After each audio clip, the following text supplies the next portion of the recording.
Jadi stunting adalah kondisi gagal tumbuh di mana seseorang anak bawah 5 tahun itu mengalami kekurangan energi yang kronis. Jadi ini kekurangan energinya dalam waktu jangka yang panjang sehingga menghambat pertumbuhannya, terutama pertumbuhan untuk tinggi badan atau panjang badan. Jadi menurut Kementerian Kesehatan untuk seorang anak yang stunting itu dikatakan pendek atau sangat pendek apabila dari nilai Z skornya kurang dari minus 2 SD atau 5 deviasi itu dikatakan pendek atau stunted, dan kurang dari minus 3 5 deviasi disebut sebagai severe stunted atau sangat pendek.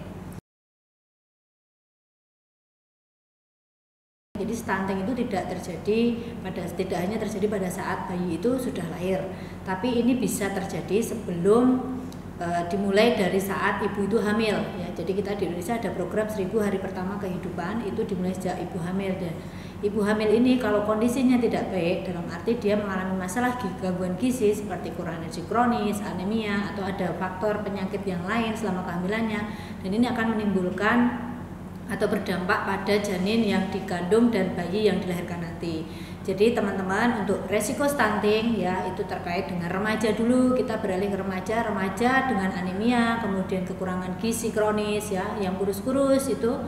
Nah, itu beresiko nanti pada saat dia menjadi calon pengantin juga ada masalah gizi selama jadi caten. Kemudian jika caten ini tidak mendapatkan makanan yang baik ya, nanti akan berisiko selama kehamilannya juga akan mengalami masalah gizi, dan ini nanti bisa melahirkan bayi dengan risiko stunting, yaitu panjang badannya kurang dari 48 cm, berat badannya kurang dari 2.500 gram atau 2,5 kilo.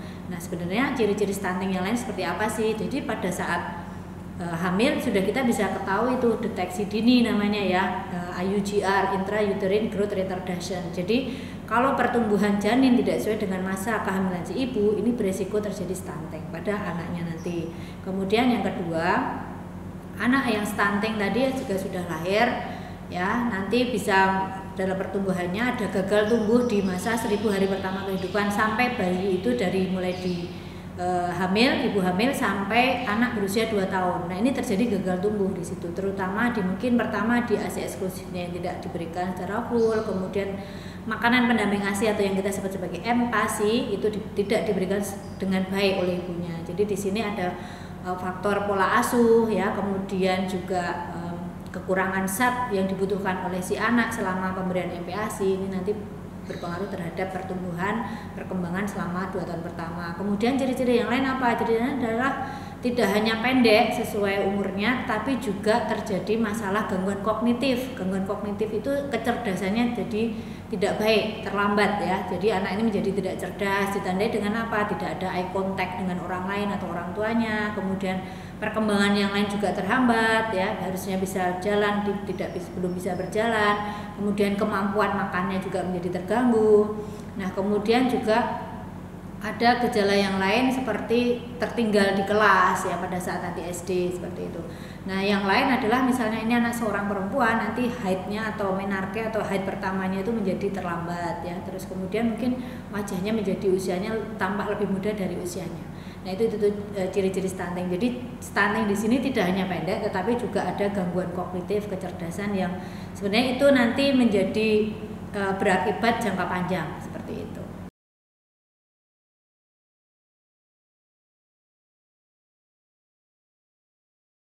Jadi untuk pencegahan terjadinya stunting kita harus mulai dari sejak remaja.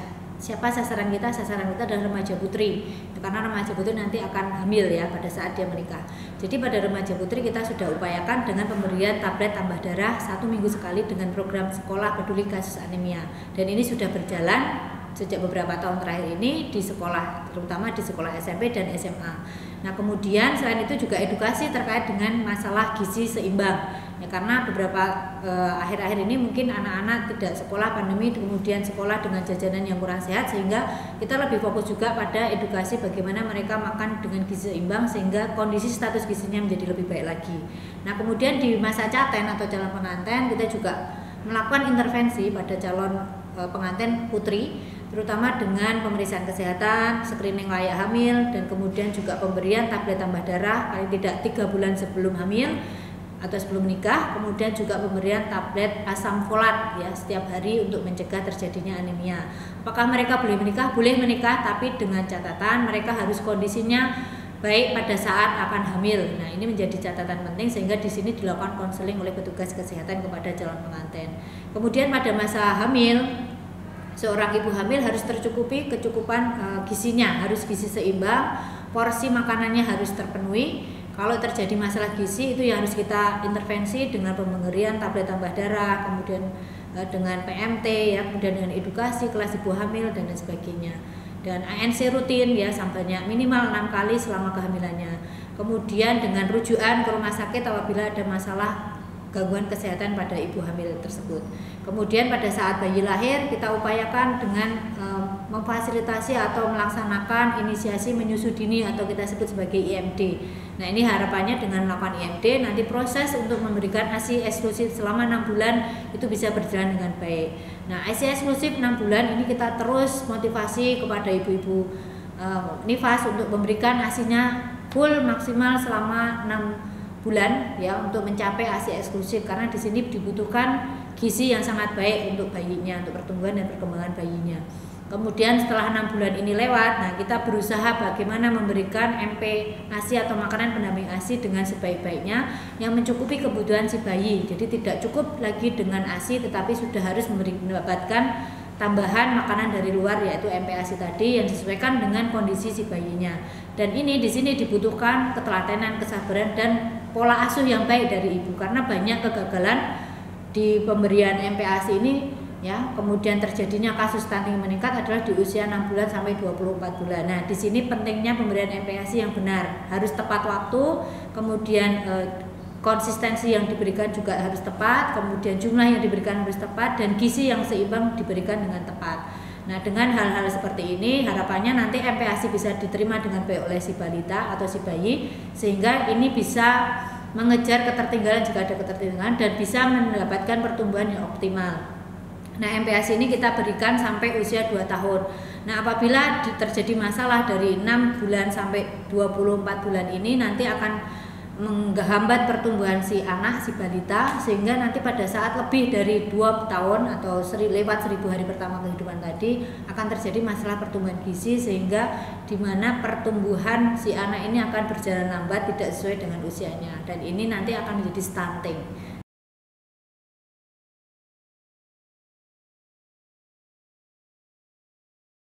Nah, regulasi di Bantul sudah cukup banyak dan sudah kita laksanakan sejak beberapa tahun terakhir terkait dengan penanganan stunting ya. Jadi di Bantul kita ada perda tentang ASI, Pergub tentang ASI ya, Pergub tentang ASI bagaimana pemberian ASI eksklusif itu harus diberikan kepada seorang bayi baru lahir. Kemudian juga tentang rencana aksi daerah itu juga ada Pergub terakhir tahun 2022.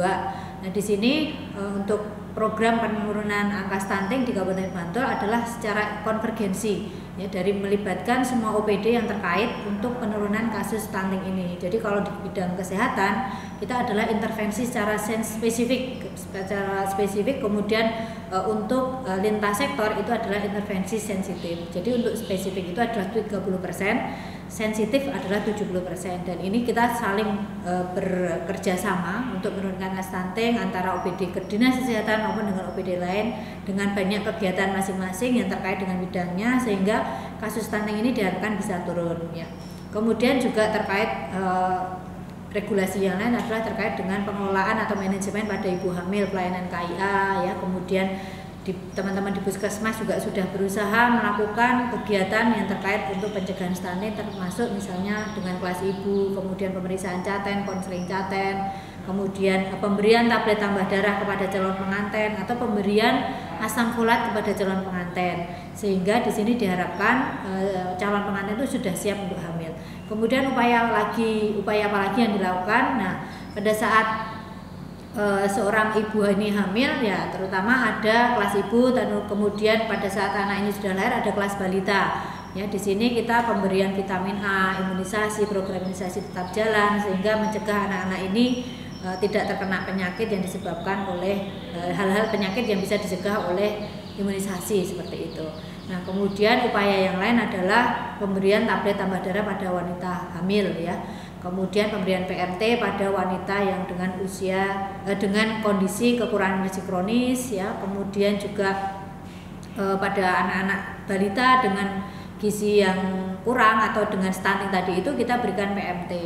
Nah, di sini kita tidak hanya bekerja sendiri dari Dinas Kesehatan Puskesmas, tetapi juga berkolaborasi dengan lintas OPD yang lain atau dengan lintas sektor terkait dengan pemberian PMT ini. Kita melibatkan dari dana desa. Dari dana desa ini cukup banyak untuk pemberian PMT, kemudian manajemen ibu hamil, remaja, bahkan sampai balita sendiri seperti itu.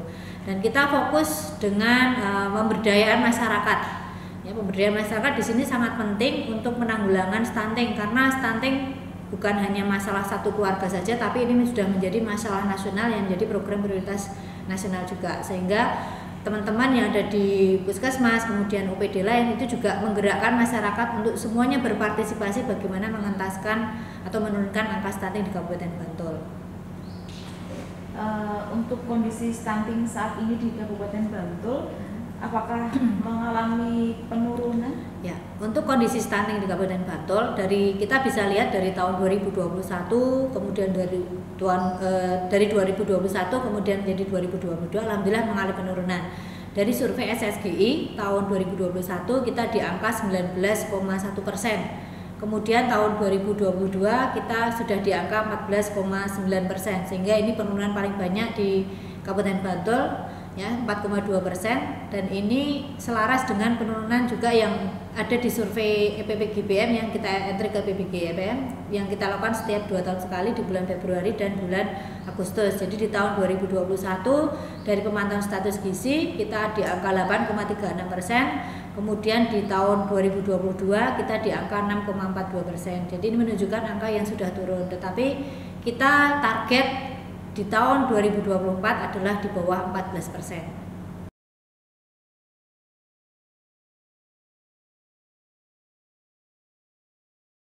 Jadi untuk teman-teman atau ibu-ibu ya, atau para muda sekalian yang bisa menjadi agent of change ya. Jadi di sini untuk pemantauan stunting ya, kita harus tahu balita ini stunting atau tidak. Kita harus melakukan pemeriksaan. Jadi pemantauan pertumbuhan dan perkembangan untuk setiap balita. Kapan dilakukan? Dilakukan setiap bulan, paling tidak selama 12 bulan atau minimal 8 kali dalam 1 tahun harus dilakukan penimbangan di posyandu.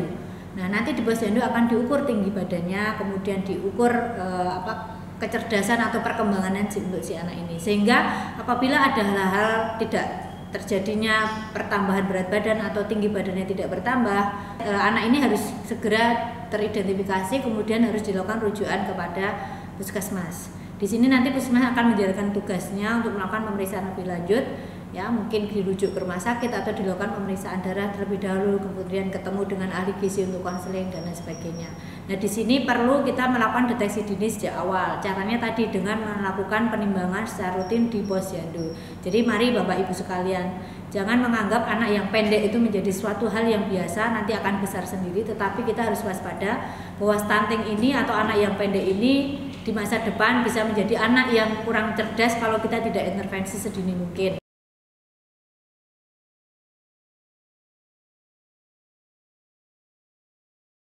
Jadi dampak dari stunting ini kita bisa lihat dari jangka pendek maupun jangka panjang. Jangka pendek ya tadi ada gagal tumbuh pada si anak, dan ini nanti akan berpengaruh di usia dewasanya ya. Kemudian jangka panjang pasti berpengaruh terhadap produktivitas kerja, kemudian juga terkait dengan penyakit nanti yang akan diderita karena dia tidak bisa tumbuh ke atas, sehingga pertumbuhan akan lebih banyak ke samping, sehingga ini bisa berdampak terjadinya penyakit-penyakit tidak menular ya, seperti hipertensi, diabetes mellitus, hiperkolesterol, obesitas dan lain sebagainya. Dan ini nanti bisa juga berdampak pada terjadinya penyakit jantung. Dan ini kita harus hindari Bapak Ibu sekalian, teman-teman ya, karena dengan adanya dampak panjang seperti itu nanti akan menjadi adanya kualitas SDM yang tidak baik untuk kita.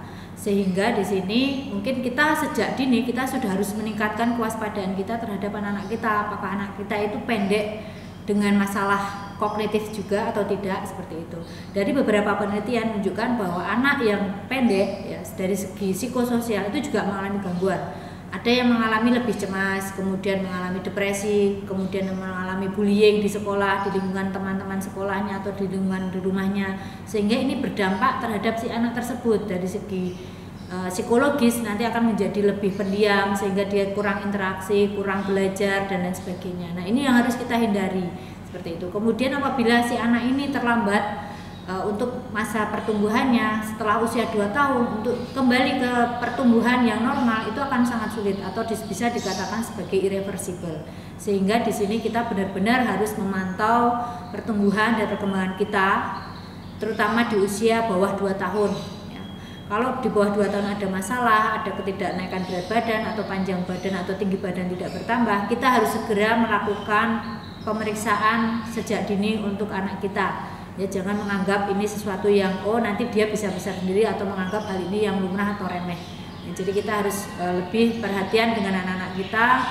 Kemudian juga kita bisa melakukan deteksi dini untuk perkembangan anak kita, ya seperti yang ada di buku KIA, buku PINK, ya buku yang sudah dimiliki oleh ibu-ibu yang hamil ya, dan itu bisa digunakan sampai anaknya berusia 5 tahun. Kita bisa melakukan deteksi dini dengan menggunakan buku tersebut. Di panduan itu sudah ada langkah-langkah yang harus diikuti.